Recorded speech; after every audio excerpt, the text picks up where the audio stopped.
പടം തുടക്കത്തിൽ തന്നെ ഈ സിനിമ ഇങ്ങനെ ഒരു ഫസ്റ്റ് സീന് കാണിക്കുമ്പോൾ തന്നെ നമ്മൾ വായ്മളന്നിരിക്കും. പിന്നെ ഈ ഒരു സാധനം മനസ്സിലിട്ടിട്ടാണ് നമ്മൾ ഫസ്റ്റ് ഹാഫ് ഫുള്ള് കാണുന്നത്. അതുകൊണ്ട് തന്നെ നമ്മൾ വിചാരിക്കും ഇത് നമുക്ക് ഓൾറെഡി കഥ ഇതായിരിക്കും ക്ലൈമാക്സ് എന്ന് വിചാരിച്ച് നമ്മൾ അങ്ങനെ ഇരുന്ന് കാണും ഫസ്റ്റ് ഹാഫ് ഫുള്ള്. സത്യം പറഞ്ഞാൽ അങ്ങനെ കണ്ടപ്പോൾ ഞാനും വിചാരിച്ചു ദൈവം ഇത് ഇറങ്ങി പോയാലാന്ന് വരെ വിചാരിച്ചു. പക്ഷേ സെക്കൻഡ് ഹാഫിലോട്ട് ഈ സിനിമ വന്നപ്പം ഈ സിനിമ അവിടെ നിന്ന് അങ്ങോട്ട് ഗിയർ മാറി. അവിടെ നിന്ന് ഇങ്ങനെ വേറെ ഏതോ വഴി ഇങ്ങനെ പോയി.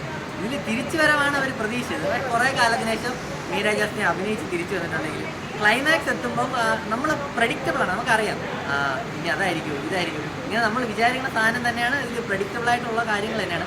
എന്നിരുന്നാൽ പോലും കണ്ടിരിക്കാം, ഫീൽ ഗുഡാണ്. കാരണം നമ്മൾ മീര ജാസ്മിനെ അറിയാമെന്നുള്ളവർക്ക്, പണ്ടത്തെ മീര ജാസ്മിൻ്റെ സിനിമയൊക്കെ കണ്ടവർക്ക് ആ ഒരു പുള്ളിക്കാരുടെ ആ ഒരു മാനറിസമൊക്കെ സെക്കൻഡ് ഹാഫിൽ ഇങ്ങനെ കണ്ടിരിക്കാം. പിന്നെ ഇതിലൊരു മെസ്സേജ് കാര്യമായിട്ട് പറയുന്നുണ്ട്. ആ ഒരു മെസ്സേജ് കാണിക്കാൻ വേണ്ടിയിട്ടാണ് പുള്ളി 2 മണിക്കൂറുള്ള സിനിമ എടുത്തത്. ആ നരയൻ ഒരുപാട് പുള്ളി നരേനെ കൊണ്ടുവന്ന് കുറച്ച് ബുദ്ധിമുട്ടായിരുന്നു കണ്ടിരിക്കുക, എന്നാലും കുഴപ്പമില്ല. നല്ലൊരു സിനിമയാണ്. 2023 അവസാനിക്കുമ്പോൾ നല്ലൊരു മലയാള സിനിമ കണ്ട് ഇറങ്ങിയൊരു ഫീലാണ് എൻ്റെ പടം. മീര ജാസ്മിൻ്റെയും നരേൻ്റെ ഒരു കോമ്പിനേഷൻ സീൻസൊക്കെ വളരെ നന്നായിട്ടുണ്ടായിരുന്നു. മിന്നാമിനിക്കൂട്ടം അല്ലേ, അത് പിന്നെ ഒരു അച്ഛൻ്റെ അമ്മ എന്ന സിനിമയ്ക്ക് ശേഷം ഒരു കോംബോ അതൊക്കെ നന്നായിട്ടുണ്ടായിരുന്നു. ഇത് വളരെ രസകരമായിട്ടുണ്ടായിരുന്നു. ചെറിയൊരു പ്ലോട്ടിൽ തുടങ്ങിയൊരു പിന്നെ അതിൻ്റെ ട്വിസ്റ്റ് നന്നായിട്ടുണ്ട്. നല്ലൊരു പടം. എല്ലാവരും ഫാമിലി ഒരു ഇമോഷണലി തരുന്നൊരു പടമാണ്. എല്ലാവരും ഈ സിനിമ 150 അടുത്ത് വർത്തായിരുന്നു.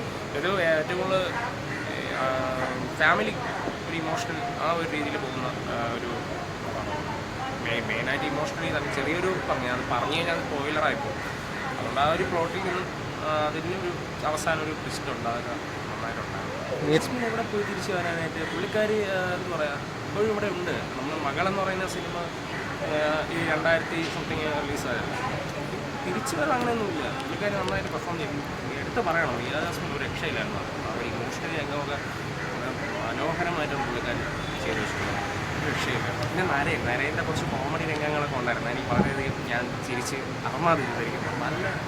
നല്ലൊരു പടം. എനിക്ക് നല്ല രീതിക്ക് ഇഷ്ടപ്പെട്ടു. 150 രൂപ കൊടുത്ത് എനിക്ക് നിർത്താൻ